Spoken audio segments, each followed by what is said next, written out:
अल्हम्दुलिल्लाहि रब्बिल आलमीन वस्सलातु वस्सलाम अला रसूलिल करीम अम्मा बाद फ़अऊज़ु बिल्लाहि मिनश शैतानिर रजीम बिस्मिल्लाहिर रहमानिर रहीम वक़ाल रब्बुकुम उद्ऊनी अस्तजिब लकुम। ಪ್ರಾರ್ಥನೆ ಸತ್ಯ ವಿಶ್ವಾಸಿಗಳ ಲಕ್ಷಣವಾಗಿದೆ. ಇದು ಜೀವನದಲ್ಲಿ ಜೊತೆಯಲ್ಲಿರಬೇಕಾದ ಒಂದು ಅಮೂಲ್ಯ ಕಾರ್ಯವಾಗಿದೆ. ಪ್ರಾರ್ಥನೆಯು ಆರಾಧನೆಯಾಗಿದೆ. ಪ್ರವಾದಿ ಮುಹಮ್ಮದ್ ಸಲ್ಲಲ್ಲಾಹು ಅಲೈಹಿ ವಸಲ್ಲಂ ಅವರು ಹೇಳುತ್ತಾರೆ, ಅದ್ದುಆ ವಲ್ ಇಬಾದ, ಪ್ರಾರ್ಥನೆಯು ಆರಾಧನೆಯಾಗಿದೆ.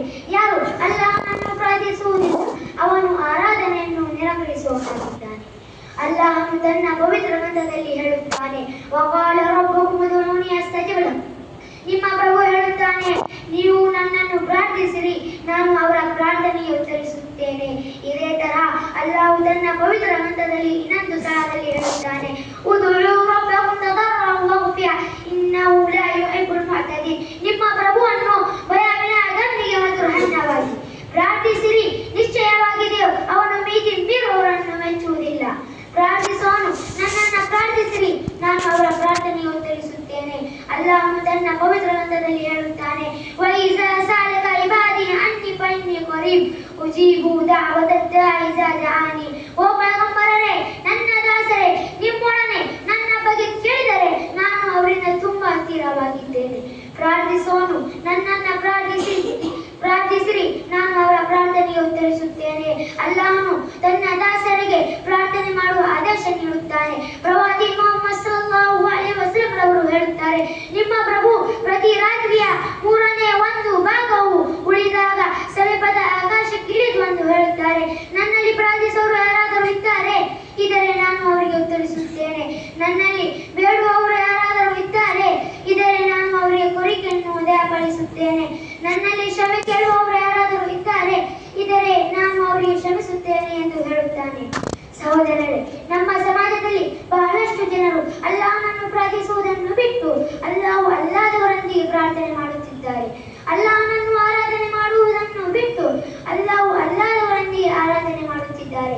ಅಲ್ಲಾಹನು ಹೇಳುತ್ತಾನೆ, ವಅಬ್ದುಲ್ಲಾಹ ವಲಾ ತುಶ್ರಿಕು ಬಿಹಿ ಶೈಅ.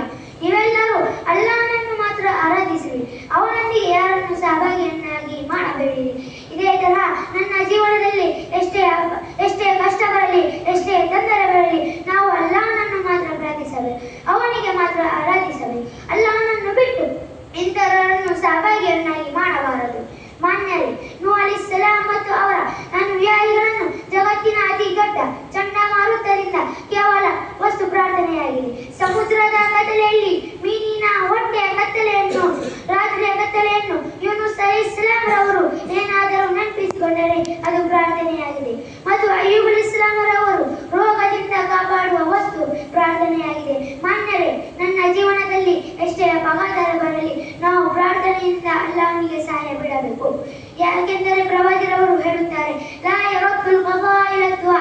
ಪ್ರಾರ್ಥನೆ ಹೊರತು ಹಣೆ ಭಾರವನ್ನು ಯಾವುದೇ ವಸ್ತು ಬದಲಾಯಿಸುವುದಿಲ್ಲ. ಕೊನೆಯಲ್ಲಿ ನಾನು ಅಲ್ಲಾಹನೊಂದಿಗೆ ಪ್ರಾರ್ಥಿಸುತ್ತೇನೆ, ಓ ಅಲ್ಲಾಹ್, ನಮಗೆಲ್ಲರಿಗೂ ನಿಮ್ಮೊಡನೆ ಮಾತ್ರ ಪ್ರಾರ್ಥಿಸುವ ಮತ್ತು ಕೇವಲ ನಿನಗೆ ಆರಾಧನೆ ಮಾಡುವ ತೌಫೀಕ್ ನೀಡು. ಆಮೀನ್. ವಸ್ಸಲಾಮು ಅಲೈಕುಂ ವರಹ್ಮತುಲ್ಲಾಹಿ ವಬರಕಾತುಹು.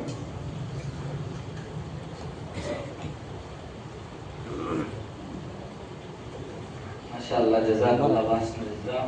तो ये 2 कन्नड़ तकारीर आपने सुना, तो कहीं पर भी ऐसा नजर नहीं आया कि जबान लड़खड़ा रही हो।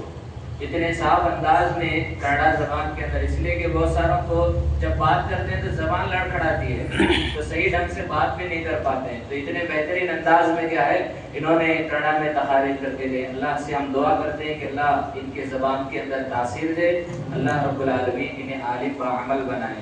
तो इसके बाद मैं उमर फारूक बिन मुर्तजा साहब, जो कि शिरूर मदरसा, जो दारुस सुन्ना के नाम से शिरूर जो भटकल के अंदर आता है, तो वहाँ ये पढ़ रहे हैं, तो लिहाजा उनको दावत देता हूँ कि वो आए, अपनी तकरीर को पेश करें।